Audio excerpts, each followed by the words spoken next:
Hi there, got an interesting demonstration to show you this morning using two capacitors. These are large capacitors, supercapacitors. They're 100 farads each, okay?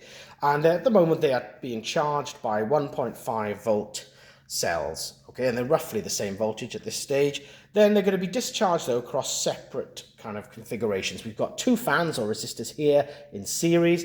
We've got two fans here in parallel. So the top one's going to be discharged across these in series, bottom one across these ones in parallel. So you could ask students to predict what they think is going to happen in terms of the evolution of the voltage when we start discharging, because I'm going to disconnect the cells and then I'm going to connect the fans, and also what will happen to the fans, which fans will stop working the quickest.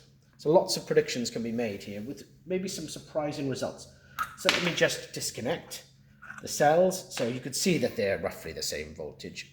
And now I'm going to connect the rest of the circuit together at the same time, and I'll now move out the way. So there we go. So as you can see, the parallel fans are working fine, but look what's happening at the top here with the fans in series. Is that what people would predict would happen? Now interestingly, look what happens here if this one's not working, as you can see, but if I stop this one, the other one starts working. You can ask students again, why? What's happening there? And as you can see at the back, I've already plugged voltmeters in here because I predicted what would happen when I practiced this before.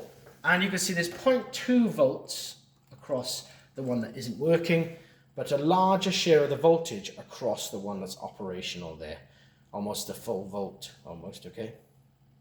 And interestingly again, well, I think it's interesting anyway, look what happens to these two values when I stop this one.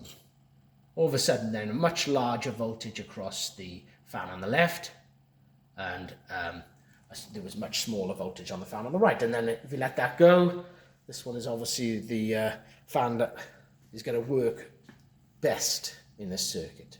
And you could ask them why, what properties of that fan make it operational when this one isn't operational at all. Now, if I would let this run for quite a while as well, you can see that a difference should arise here as well between the voltages. I think they weren't quite the same at the start, but often you find that this voltage doesn't go down, doesn't decrease as fast as this one. And you could ask students why, talking about the situation in parallel and series and time constants and stuff like that. So there's a load of things that you can discuss based on this demonstration, I think.